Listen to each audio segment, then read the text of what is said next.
Welcome to Deprogrammed on Unsafe Space. I'm your host, Carter Laren, with my co-host, Keri Smith. As always, Keri, say hello. Hello. Hi, guys.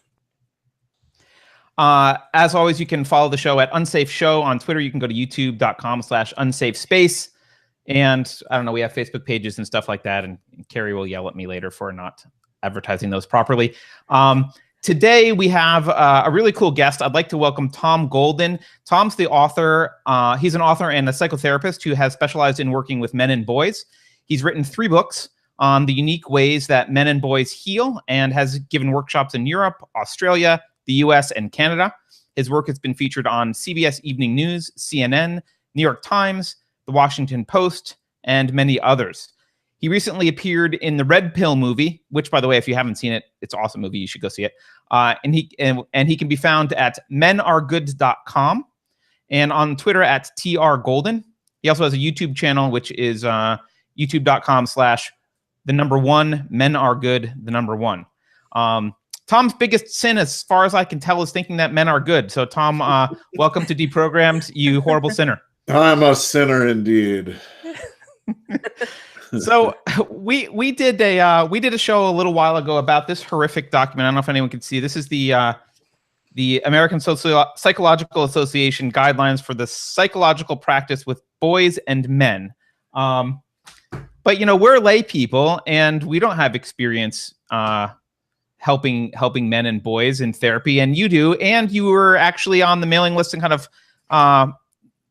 involved at some point, I guess, with the Division 51, which is who published this, and have a unique perspective. So before I trash it, why don't you tell us where this came from, what your thoughts are on it, as someone who's an expert here? Well, I first met Division 51 in 2007 or 8, I think, something like that. And they welcomed me in, because a couple of them had read my first book and they liked it and they introduced me, and it was all well and good until I started saying things like men are good, and that's when we kind of fell apart. And they are a strictly feminist group. In fact, if you say anything negative about feminism, you are chastised for it. And if you look at their mission statement, it clearly says that we owe a debt to feminist scholarship. Because Wow. it has exposed all the oppression that these men have done for decades. And so, we didn't get along really well because I was kind of a male-friendly guy, and I don't see them as male-friendly even a little bit. You called them, you basically said it was misandry. I think I heard you say. Yeah, that's a nice way to put it, actually. That's a nice way. They've got their own way of seeing things. And to me, it's like this. They're only seeing the feminist ideas and they can't see anything else. And there's been so much, Carter, that's happened in the last 15 years about men and boys and psychological stuff. I mean, it's just incredible what's going on. I mean, the little things like the testosterone flood. I'll bet you've probably never heard of the testosterone flood. I've actually have, because I've read a little bit. I know about the 2D4D thing. 2D4D? But that's right. And that 2D4D comes from that testosterone flood that happens in utero for little boys. And sometimes actually for little girls. But this changes the brain. It changes everything. In fact, they know now that flood, the testosterone flood, sensitizes the receptors in the brain for testosterone, so that later in life, the boys are going to, when they get testosterone, bing, they're going to really vibrate. When the girls get it, it's probably not going to be quite as strong because of those receptors. Interesting. Can you just define what that is for people who aren't familiar with it? Define what is, Keri? The testosterone flood? Well, about 2 months in utero. So the mom is 2 months pregnant and the little baby is about yay big. I mean, it's tiny, right? But what happens is there's this flood of testosterone that's primarily, I think it's testosterone made by the mother. And this flood literally floods the baby boy. And it's the first of 3 floods that boys get of testosterone. And this flood has the most effect, I think, on the brain and what's happening in the brain. There's been some great work done by, what's his name, Simon Baron-Cohen on what this testosterone does to the brain. And what he's concluded is that this changes the male brain into what he calls a systemizing brain, where boys and men are interested in systems, how things work, taking things apart, putting things together. And the girls are more interested in relationship kinds of things.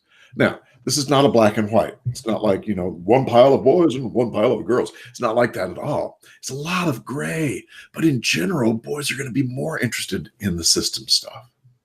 And there's just all sorts of things. Now, there's 3 floods. The first one is there in utero. The second one is right after birth. They found that boys are flooded with testosterone again. And they do not know much about it, but they're starting to study it. And it lasts about a month or 2.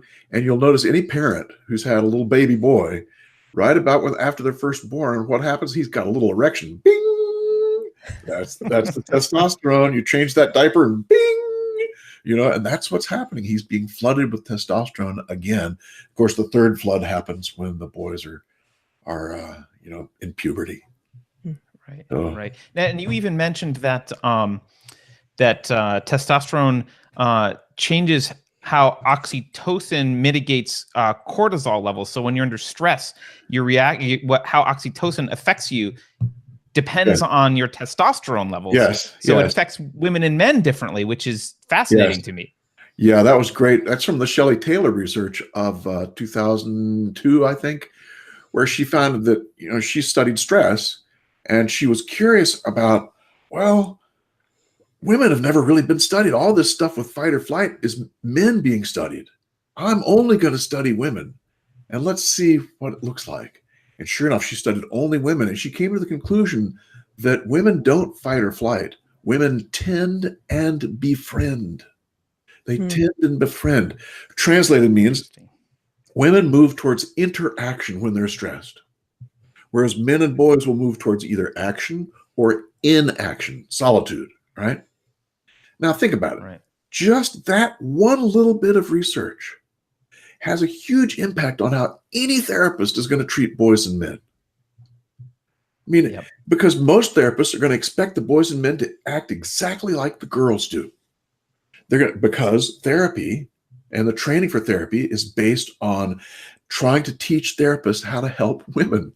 Interesting. Literally. I mean, it's like, oh God, when I first started working, I got this caseload of men, and I did it. I got this caseload because all the women, I was the only guy there, right? All the women say, oh, Golden Handle, he's a guy, give him the men. So I get all these men, right? And it's like, I didn't know what to do because the women that I saw in therapy, I could do what I was taught in graduate school. You sit and you face each other and make good eye contact and you talk about the past and you talk about feelings.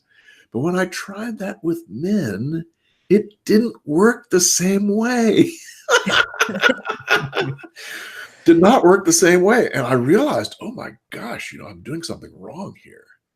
And so that took me on a long journey to try and find out, how are men and boys different? And the Shelley Taylor material is just so important because when you're working with a man in therapy, you do not want to say, what are you feeling today? Much better to ask him, what are you doing? Where are you going? What are you thinking about? Because that's where he harmonizes. That's where he feels comfortable and safe, Yeah. And there's, look, I'm not a therapist, but when I read the Way Men Heal book, and I got to say, I thought anyone who wants to work with men, that's a way better guideline than this APA crap, right? I mean, that was like, some of it just blew my mind. I mean, your observation, I'll just say personally, 2 things that really stood out to me. One is your observation that men view eye contact as a dominance hierarchy challenge. Right. Was like, oh yeah, totally. Right. So that doesn't make me want to talk about my feelings. Right. And the second was, you had an example of someone, I guess it was their parent had died, their father died or whatever. And you made this comment that, well, most men would probably be happier building the casket than standing in the corner and like talking about it. Yes. And that really resonated with me as well. I thought, I had never thought that way before, but I realized, yes, I'd rather like get together with people that knew him and build the casket. Exactly. And that just seems like a way better way to process. And it just never occurred to me because as a non-therapist, I just assume therapy is what we see on TV. We see Tony Soprano go in and then sit down with his therapist and speak to her face to face, among other things, with Tony. Yes. But that's the model. Yes. And your book to me, they should have started with that book instead of what they did start with the APA guidelines. So let's get back to that. Where did these guidelines come from? Oh my gosh, they come from Division 51. And I looked at the authors on there, and I knew probably half of them, and I knew the way these guys think. And so I'm not surprised when I read through those guidelines, because that's literally the way they think. That's what they think is right. And this is a very, very bright group. These psychologists on the APA Division 51 list are bright people. They're very intelligent people. But from my perspective, they're seeing things through a blinder. They're not able to see things outside their own little ideology. The stuff like the Shelley Taylor material, the testosterone flood, and there's probably 10 or 15 more things like that they simply will not accept. And I spent, a year on that mailing list talking with them about these different things until they finally kicked me out, Right. And you weren't the only one. I think you said some other guy was banned for bringing up male victim of violence too much. Yes. The guy before me that got kicked out, who I stood up for, and that's why I think they wanted to kick me out, because I stood up for him. And they repeatedly said, we can't have him here because he talks too much about male victims of domestic violence. Wow. So what? So to borrow some of their language, so basically you guys got in trouble because you were centering maleness when talking about men. That's a nice way to put it. They say centering. They use that language a lot. But yeah, you were centering maleness when you should have been centering femaleness and talking about men. Exactly. There you go. That's about And you said actually you had people express to you that they kind of wanted to secretly support you, but they were afraid to post anything or say anything in the professional circles because they were worried about their career.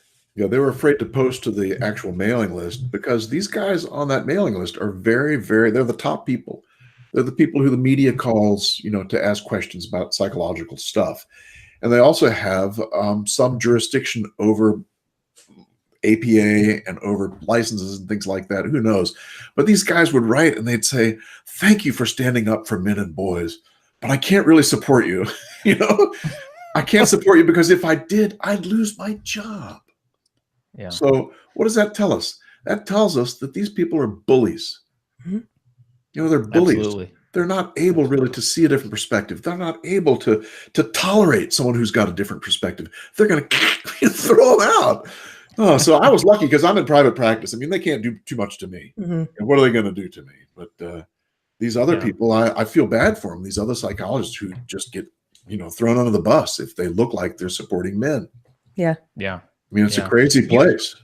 You wrote, so I got to say, as a layperson, especially, I guess, as a man, but I imagine Keri may feel the same way. As a layperson, I look at the APA guidelines and I'm horrified that someone's going to read them and apply them, because it just seems like the absolute worst way to try and help men. And you wrote, I think I'm quoting, you said the basic unvarnished theory is that masculinity is the source of our problems and that men need to learn to be more mature, which is code for men need to act more like women. Yes. And you actually said people said that explicitly. Yeah, there was a couple people who basically said that very thing. I can't quote them exactly, but the idea, the general idea was that, you better be more like women because the world is going to be a better place as soon as we can get the men to act more like women. This is the truth, That's the way to help men, to eradicate them. Basically. Well, yeah, because the masculine stuff is something wrong with them. Yeah. And well, let's get into the history of that, because I also read an article you wrote about the conformity to masculine norms inventory that Mahalik proposed, and I was also just like the article was disturbing to learn the history here. Do you want to give us a quick overview of the masculine norms? You had a problem with 4 in particular, but do you mind giving us a quick overview of what you wrote there? I'd be happy to.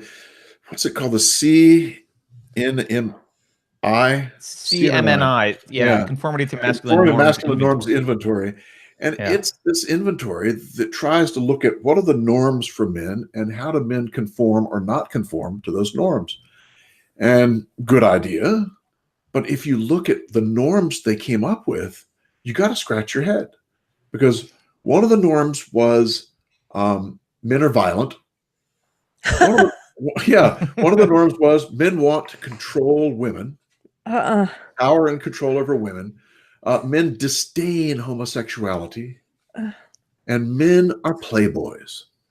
They listed those as norms for men. And it's like, I read that, I went, what? Are you kidding me? Where did the guy get this? So the article that I wrote and that you read, I think is about my response to that. And I started getting in touch with Mahalik and emailing him and asking him, where did he get these ideas?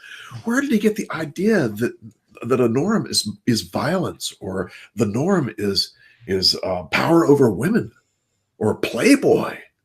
And so he wrote me back, and he gave me 2 articles to look at. He said, these will help you understand where I got these ideas. And I'm convinced that he gave me those 2 articles. They were pretty long, thinking that I would never take the time to read those and that I'd just drop it, right? No, he doesn't know. Trust me, there are sources. Go away. Here are the sources. But he didn't know me very well, because I read the whole thing and I wrote him back and I said, there's nothing in there that explains to me how you would choose those 4 norms. And then he said, I forget what it was, but he said, there was this book that he used to get the Playboy norm. And I said, okay, what's the name of the book? So he gave me the title, and I looked it up, Out of Print. So that didn't stop me. I found one. And sure enough, it listed Playboy as one of the norms for men. But it was 1% of men had chosen it as a norm. I read it back and said, wait a minute, the source you gave me says that you shouldn't use that as a norm, not that you should. And that's what the paper's about, this back and forth, between he and I, and about what he did. And then, to make matters worse, he wrote another one called the Conformity to Feminine Norms Inventory, about women and girls, and about how they conform or don't conform to norms in our culture. Wait, what are our norms? Well, yours are all good. Don't worry, Keri. Exactly. Sugar and spice and everything nice. Exactly right. But before I read it, I thought, maybe this guy's just being tough in general. He's going to be tough both on the men and the women. And I thought, he could write something about relational violence, or about mean girls, or about, all kinds of things, that's gossipy stuff. I mean, manipulation. Yeah. Yes. And I thought, wow, let me have a look. So I looked at it and, oh no, it's all sugar and spice. Caretaking. Nurturing. Yeah. I have the list. It's nice in relationships, thinness, modesty, domestic, care for children, romantic relationships, sexual fidelity, and investment in appearance. Wow. Yeah. So, yay, women. Nice, right? So on Division 51, I wrote a message. I said, okay, here are the 2 lists of norms for male and female. My sense is that the males list, he's much harder on the men, and he's much more negative about men, but on women, he goes easy. They all said, no, it's the same.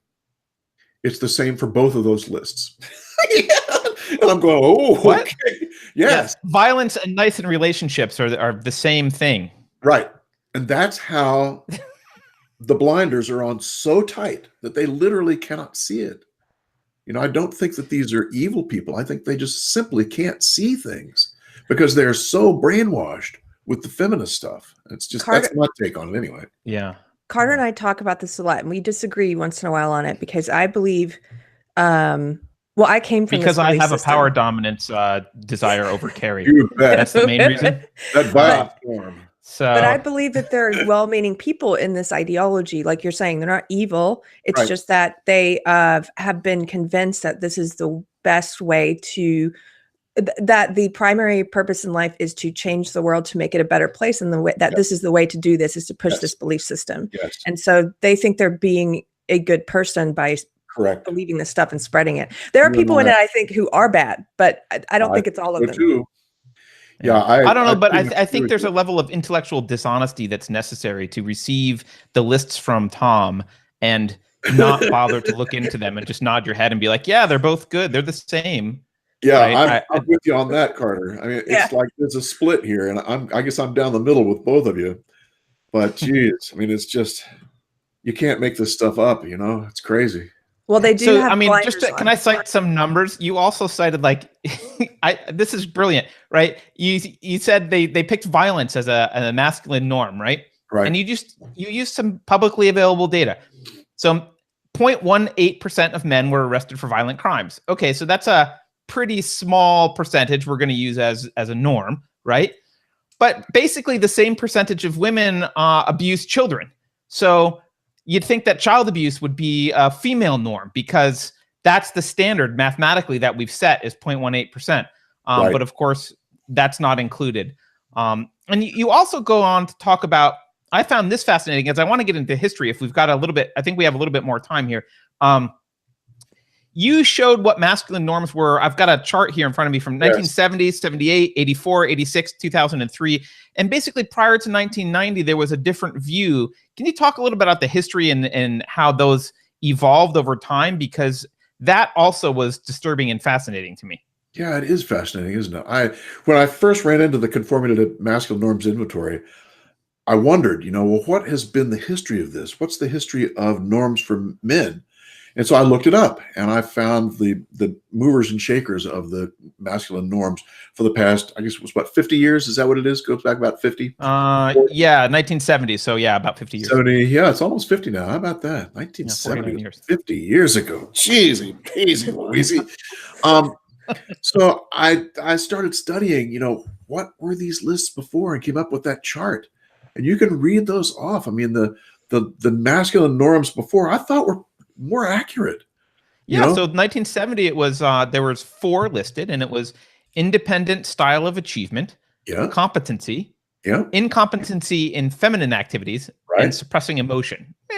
Neutral, maybe, right?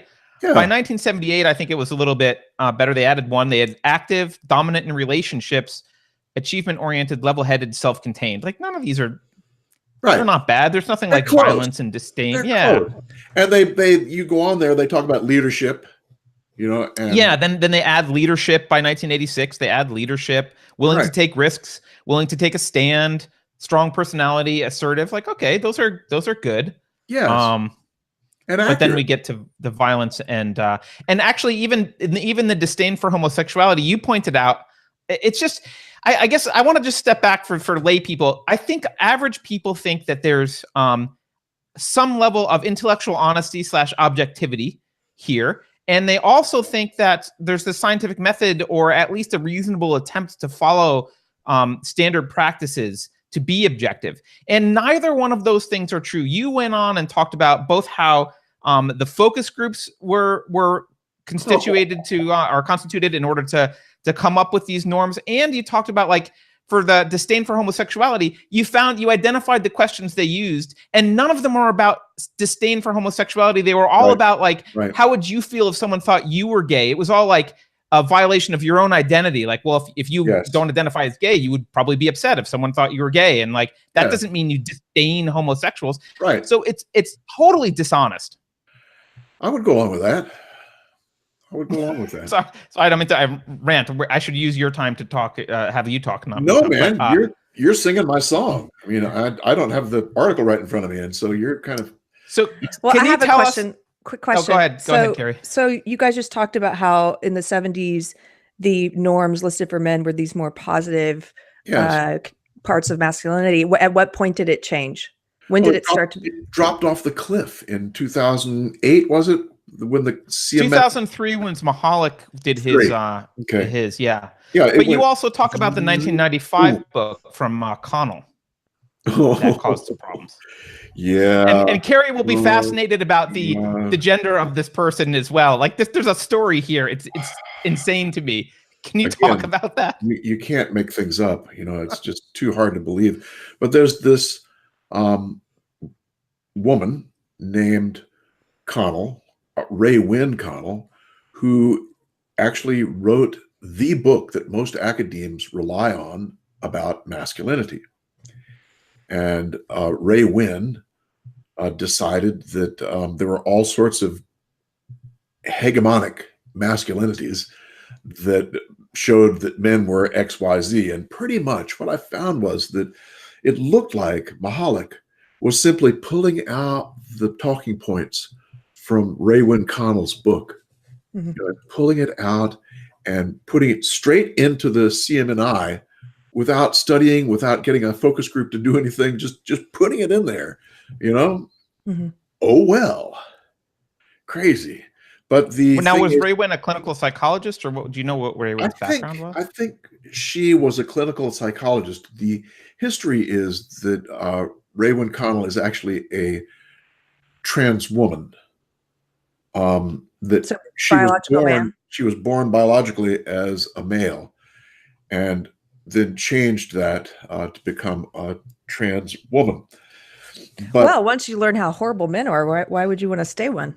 Yeah, that's kind of what I've thought a couple of times about Raywin, but it just does make me wonder that the person that most academics are trusting is someone who's got some confusion about their own gender. It's like, I mean, it's even worse than that to me. And by the way, I'm fine with trans people, but this is someone who was a man and disliked it so much that they transitioned to a woman, and they're the expert on masculinity? Oh, no. How is that even possible? I've been asking myself that very question, Carter. Thank you. And I have to agree, man. Trans people are fascinating and lovely.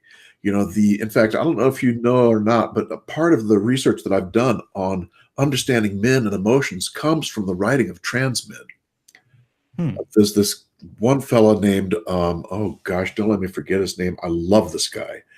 I'll have to look it up before we stop. It'll probably come to me. But he's a trans man who wrote a book on this transition. And he wrote a book about what happened to him when he took huge doses of testosterone.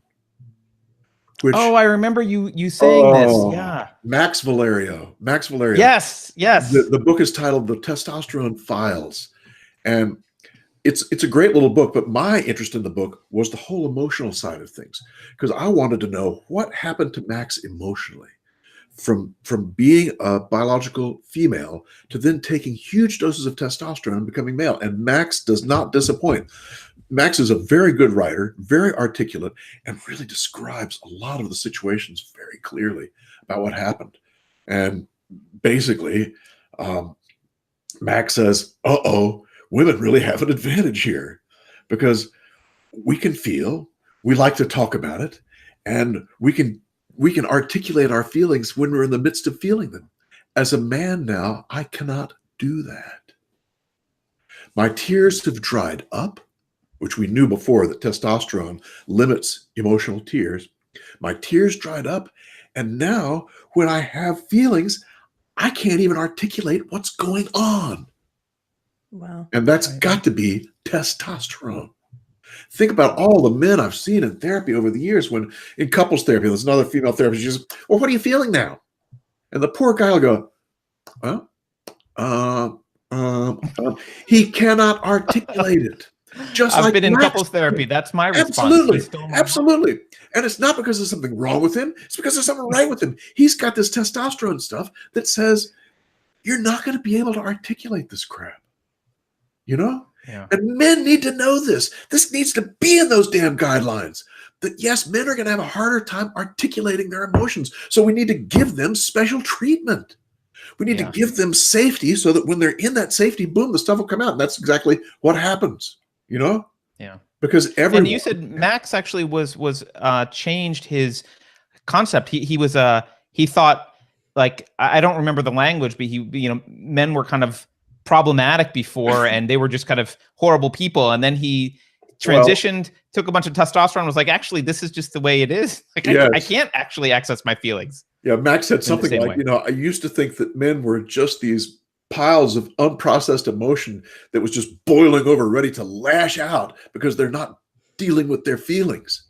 Then he says, I was wrong.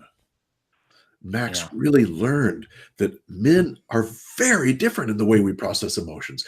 That's the kind of crap that needs to be in these guidelines, Carter. Absolutely. It really needs to be there, because we need to love men for who they are. And they're not women, Now, some of them are. Some men are very much like women, and that's okay. We need to love them for who they are too. And some women are very much like men. but we need to take each person individually and be able to accept the way they are and to love them for who they are. You know? Yeah. And just to be Right clear, now, we you're can't not do that. right. I'm sorry, I interrupted you. Right. What? No. It's great. I mean, just to be clear, you're not arguing that it's 100% biological what it makes a male, and I've No. heard you recognize that there's definitely social Yes. constructs here. Yes. But it yes. sounds like you're up against an entire industry that only sees the social constructs and is Yes. discounting anything biological. When I was on Division 51, if I would mention testosterone, they would immediately label me a biological determinist. Wow. Oh, Wow. you're a biological That's pretty determinist. harsh. I know, that's what I thought. I said, no, I'm just saying this is one factor.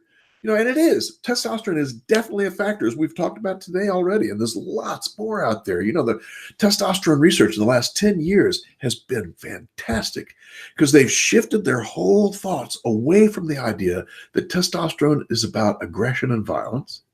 And now they're understanding that testosterone is about striving for status. It's back to the Jordan Peterson dominance hierarchy. Yes, exactly. Basically. It is testosterone that fuels the hierarchy. Yeah. You know, because it pushes the men and boys to strive for status. He wants to get higher and higher and higher, but that's not all it does. It pushes him to strive for status. It lowers his fear. It raises his ability to take risks, and it gives him something else that's really important. It gives him what they're calling threat vigilance. Threat vigilance. What is that? This means that when someone comes up and challenges a man's status, that he is more likely to respond because he's got this threat vigilance stuff. It says, respond now. You've got to respond to that. Right. You've got to respond to that. And I've seen women for years scratch their heads. Why is he so defensive about that? Why he's such a big ego? Why can't he just let it go? It's biological, ladies. He's got this stuff in his blood that says you've got to respond. And think about it. People who are pretty smart, people who have, a good capacity are able to dance around that kind of challenge thing. But people who don't get into trouble, and that's where our violent crime comes from. Because right, if you lack the verbal acuity to get yourself out of that situation and save face, you may resort to fists. Yes, and there's all kinds of ways that men have been very creative in staying out of fights. Because every fight you've ever seen at a bar is usually related to hierarchy. Who's first, second, third, fourth? Oh, I'm bigger than you. Oh, no, you're not. Oh, yes, I am. Oh, no, I am. Boom. Yeah. And so most men have been very creative and be able to sidestep that. But about 1% get in trouble every year. Well, that's a pretty good percentage if you ask me. Yeah, not bad. Yeah. Keri, you had a question? No, I was just going to share a joke you made me think of, Tom. Oh, good. When you're talking about this, the trans man writer, I used to represent a trans comedian who was biological female, became a man. And he had this joke about when he was on testosterone, like, I guess essentially flooding himself with testosterone. Yes. How he got to where the whole stereotype of how men think about sex more often, or they objectify women, what have you. How he would see a woman walk by and his testosterone brain would be like, look at her ass, look at her ass, look at her ass. Yep. But then his feminist brain is like, stop objectifying her. How could you do that? How could you even think that? Right. It's true though. I mean, as a guy, you walk down the street and this very attractive woman comes by and you go, mm-hmm. And there's a party that says, turn around, look, turn around, look, turn around, look. Now, you'll miss it, It's true. It's true. I have a question for you about violence as one of the traits, because I'm curious about what your thoughts are here. Violence to me is a very broad category. Not all violence is bad. We rely on men's ability to be violent in order to protect society and protect other people from both the threats of nature and the threats of outsiders wishing to do us harm. So it's weird to me that they throw violence in this category of like, they're talking about like the aggressive initiation of the use of violence against innocent people, but they never list it as like they never talk about it as like, gee, it's a good thing that you can stick a rifle in a guy's hand and send him to Europe to kill Hitler. Like that's necessary. Is there any distinction there that you've ever seen, or is it just, violence is the bad thing and that's what men are full of?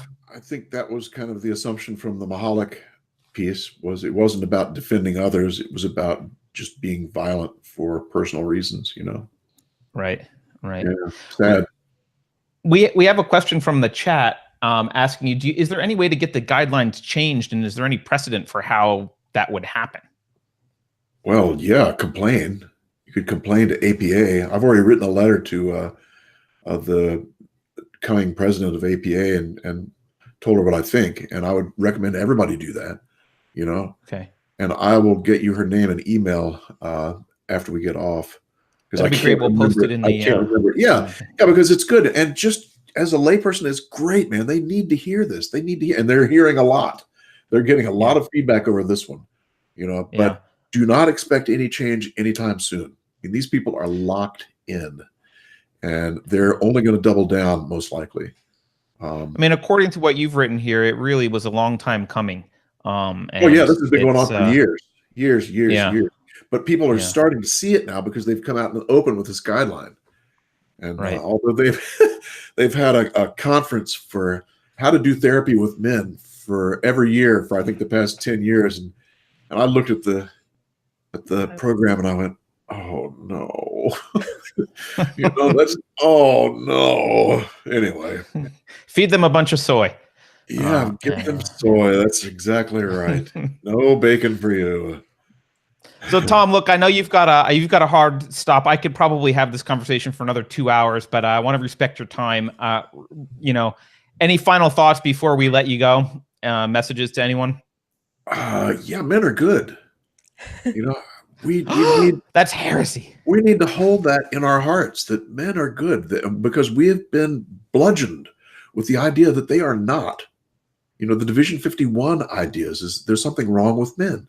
And now it's infiltrated into our educational system, into Hollywood, into the legislature, into every place you look, the media, for crying out loud. This whole thing with men, there's something wrong with them. So wear your men are good hat. Where's mine?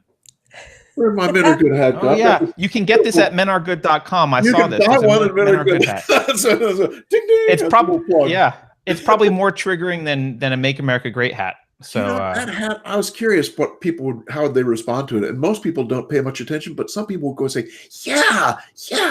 I've never had any negative feedback. Of course, I'm kind of a big guy. I'd probably scare people, but yeah. Well, you probably don't hang out with a lot of feminists, but maybe probably not. Yeah, probably not. That's true. So, well, Tom, again, really appreciate it. Everyone, you can follow Tom at TR Golden on Twitter. You can go to menaregood.com. And his YouTube channel, again, is the #1 Men Are Good and the #1. If you type in Men Are Good on YouTube, it'll pop up. All righty.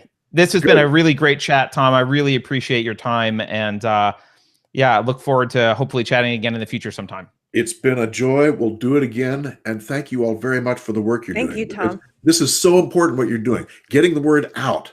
You know, getting it out. The more we can do that, the better things are going to get. So thank you guys for what you're doing. Well, thank you. We're standing on your shoulders, so you're doing all the hard work. So appreciate it. I think we're probably standing on each other's. But I'm going to take off. You all take care. All right, take care. Bye-bye. Thank you. Bye-bye.